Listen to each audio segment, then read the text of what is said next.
जय हिंद। नमस्ते दोस्तों, आप सभी का फिर से स्वागत करता हूं हमारा अपना YouTube channel competitive exam study में।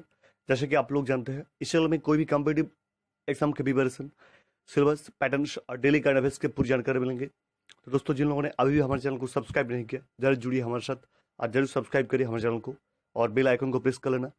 तो चलिए दोस्तों, शुरू करते हैं आज का डेली करंट अफेयर्स का टॉपिक 15 अक्टूबर 2020 का। सो फ्रेंड्स, चलून देखिए आज के गुरुत्वपूर्ण टॉपिक समूह।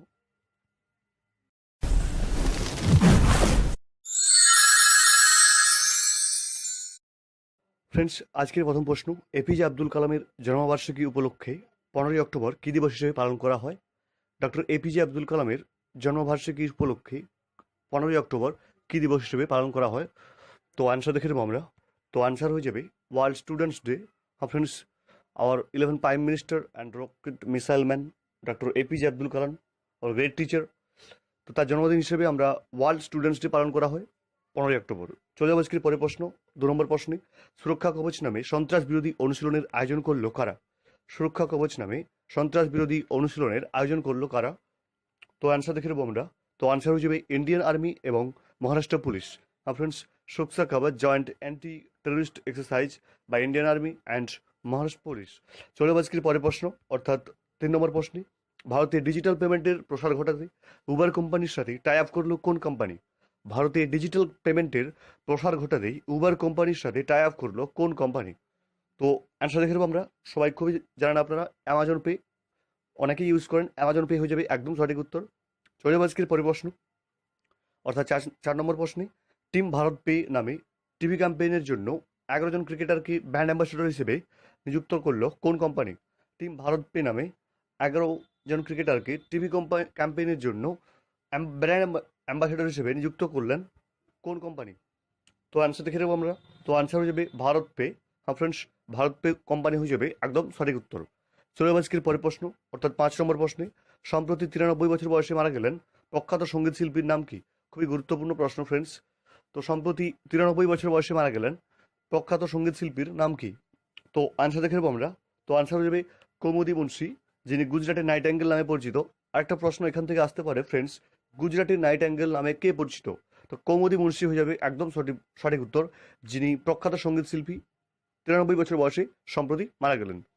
চলে আজকের পরের প্রশ্ন, অর্থাৎ 6 নম্বর প্রশ্নে, ইন্টারন্যাশনাল সোলার আলিয়ান্সের প্রেসিডেন্ট হিসেবে পুনরায় নির্বাচিত হলো কোন দেশ?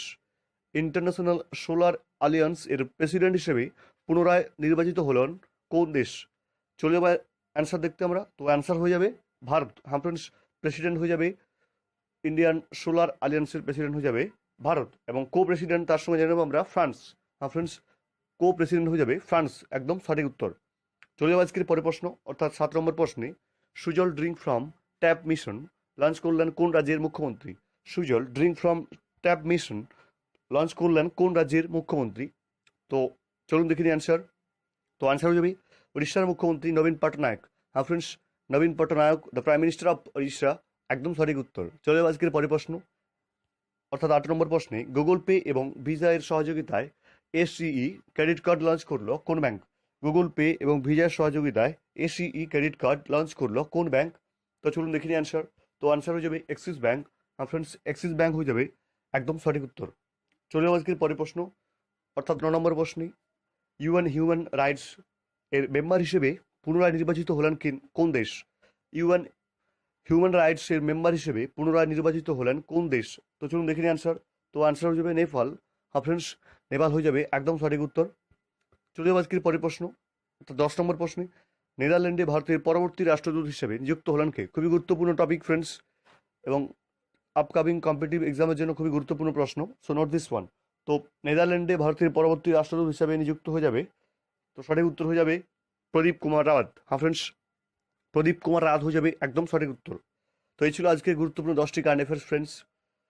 सो दोस्तों, जिन लोगों ने अभी भी हमारे चैनल को सब्सक्राइब नहीं किया, जरूर जुड़िए हमारे साथ और हमारे चैनल को सब्सक्राइब और बेल आइकन को प्रेस कर लेना। तो जैसे कि मैं नया वीडियो अपलोड करूंगा आपके फ़ोन में नोटिफिकेशन आ जाएगी।